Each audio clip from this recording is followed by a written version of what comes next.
अस्सलाम वालेकुम everyone, this is Miya Akbar. Hope so आप सब लोग ठीक होंगे और मेरी वीडियोस आपको पसंद आ रही होंगी। आज ही हम लोग पार्ट 3 और 2 का मिड टर्म रिलेटेड एमसीक्यूज बात करेंगे, यानी कि मैं इस वीडियो में आपको सारे के सारे एमसीक्यूज उनके करेक्ट आंसर्स बताऊंगी। तो चलिए जी अपनी वीडियो करते हैं स्टार्ट। सबसे पहले आपके पास जो क्वेश्चन आता है, who was the head of cabinet mission plan 1946। और जहाँ तक आपको याद होना चाहिए कि मैंने अपनी वीडियोस में बताया था, इसे इम्पोर्टेंट अंडरलाइन किया था, तो हमारे पास आता है लॉर्ड पैट्रिक लॉरेंस। 1946 के कैबिनेट मिशन के जो प्लान के जो हेड थे ना, वो थे लॉर्ड पैट्रिक लॉरेंस।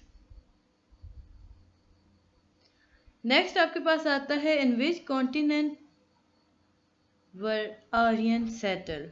आर्यंस कहाँ से आए थे? आर्यंस जो थे वो अफ्रीका से आए थे। सो इसका करेक्ट आंसर आपके पास आता है अफ्रीका। मैंने इसकी बहुत अच्छी वीडियोस बनाई हैं, आप लाजमी देखिएगा।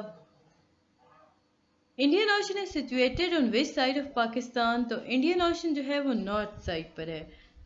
इस फाइल की ज़रूरत तो नहीं थी, बट मैंने सोचा कि आपके लिए एक सेपरेट कर देती हूँ ताकि आप लोग इजीली कर सको। अदरवाइज हर चीज़ मैंने अंडरलाइन की थी और मैंने आपको समझाया था। क्वेश्चन नंबर 4 है, which thing was consider most important by sir Syed for the uplift of Muslims of India. तो सर सैयद क्या समझते थे कि कौन सी ऐसी चीज़ है जो मुसलमानों को इंडिया के अंदर मतलब ऊंचाई की तरफ ला सकती है? तो सर सैयद के नज़दीक म्यूचुअल अंडरस्टैंडिंग थी between Hindus and the Muslims. अच्छा, यहाँ पे ये आई थिंक करेक्ट नहीं है। हम लोगों ने बात की थी ब्रिटिश और मुस्लिम्स। सर सैयद अहमद खान जो थे ना, वो हमेशा बात करते थे कि अंग्रेज़ों की नज़र में मुसलमानों का अच्छा इमेज आना चाहिए। सो वो चाहते थे कि वो ना ख़त्म करें अपने, सो इसे करेक्ट कर लीजिएगा, मतलब अपने खिताबात वापस न करें, नौकरियां ना ख़त्म करें। तो ये सारी चीज़ें थी। वो चाहते थे कि ब्रिटिश और मुस्लिम्स के दरमियान अच्छे ताल्लुकात रहें।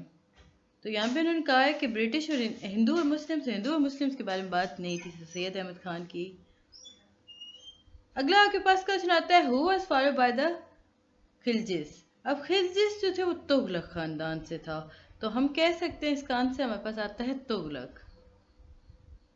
इन which part of India were Aryan settle. अब जब इंडियन के अंदर आर्यंस आए तो हमने ईस्ट में देखा तो द्रविडियंस रहा करते थे, तो नॉर्थ में हमारे पास आ जाते हैं जी आर्यंस। आर्यंस नॉर्थ में सेटल हो गए।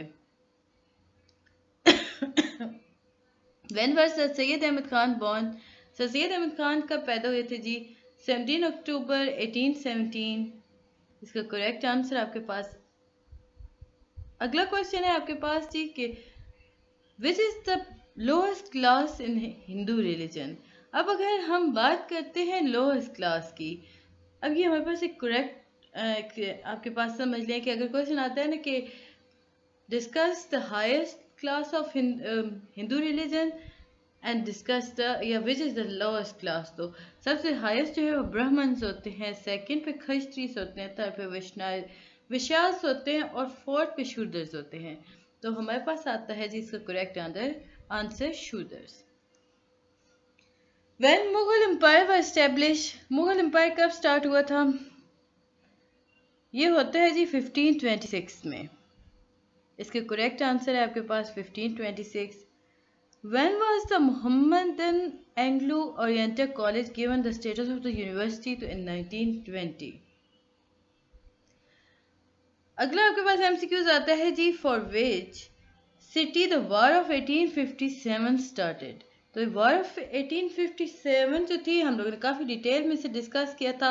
तो ये मैरूत के मकाम पर हुई थी, मतलब शुरुआत इसकी हुई थी मैरूत के मकाम पे।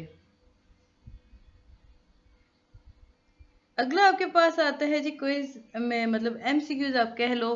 Who realize the political social economic downfall of the Muslim after the war of independence 1857। यानी क्वेश्चन है कि वो कौन सा इंसान था जिसने रियलाइज किया मुसलमानों के जवाल का। अब वो जवाल सोशली था, पॉलिटिकली था, इकोनॉमिकली था। अब ये उस वक्त का टाइम है जब 1857 की वॉर ऑफ इंडिपेंडेंस ख़त्म हो चुकी थी। तो ये किसने इतना ज़्यादा ख्याल किया था? तो ये था सर सैयद अहमद ख़ान। सर सैयद अहमद ख़ान ने कहा था कि देखिए जी, आप लोग गलत कर चुके हो। तो अगला आपके पास क्वेश्चन आता है कि who started the Satyagraha movement in सब कॉन्टिनेंट। तो गांधी एक ऐसे इंसान है जिसने स्टार्ट की थी। अगला आपके पास एमसीक्यूज आता है जी, in which month was the war of independence 1857 start. 1857 की जंग कब स्टार्ट हुई थी? तो ये मई में हुई थी। आपके पास करेक्ट आंसर आता है मई। आगे बढ़ने से पहले काइंडली मेरे चैनल को लाइक सब्सक्राइब जरूर कर दें। वीडियो पसंद आती है तो कमेंट करें। और जो लोग नए आए हैं मेरे चैनल पर, उनके लिए कि मैंने इसका पूरी सीरीज बनाई है आपके मिड टर्म रिलेटेड। आप लाजमी देखिएगा, इंशाल्लाह ताला उसके बाद आप पेपर बहुत इजीली बहुत अच्छे से अटैम्प्ट कर सकोगे। मैंने उसे सिंपल से सिंपलेस्ट फॉर्म में लेकर आई हूँ वीडियोस के अंदर आपके लेक्चर्स को। अगला आपके पास ये एमसीक्यूज आ रहा है कि who was the successor of the empire Humayun. तो हुमायूं को अगर हम देखें तो कौन हमारे पास आता है? नसीरुद्दीन हुमायूं। अगला आपके पास ये एमसीक्यूज है कि who came up with the concept of separate Muslim state at the annual session of Muslim League at Allahabad. Allahabad जहाँ भी आएगा तो आपके पास फौरन से दिमाग में आ जाना चाहिए कि इलामा इकबाल। अलाहाबाद के जलसे में किसने कहा था कि मुसलमानों को एक अलग स्टेट की ज़रूरत है? पंजाब, खैबर पख्तूनख्वा, बलोचिस्तान एंड सिंध, इन सारों को मिला के एक बना दे, हमारे लिए एक अलग स्टेट बना दे। तो ये इलामा इकबाल ने कहा था। Which act was also known as the Montego-Chelmsford Reform? अब जब हम बात करते हैं तो ये हमारे पास आता है government of India act 1919। Next है आपके पास कि who was the viceroy of India at the time of partition of Bengal 1905। याद रखिएगा, बंगाल के पार्टीशन के बारे में बात हो रही है।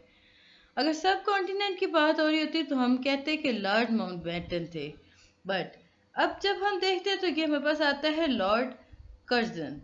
बंगाल की जब हो रही थी तो लॉर्ड कर्जन थे वायसराय ऑफ इंडिया।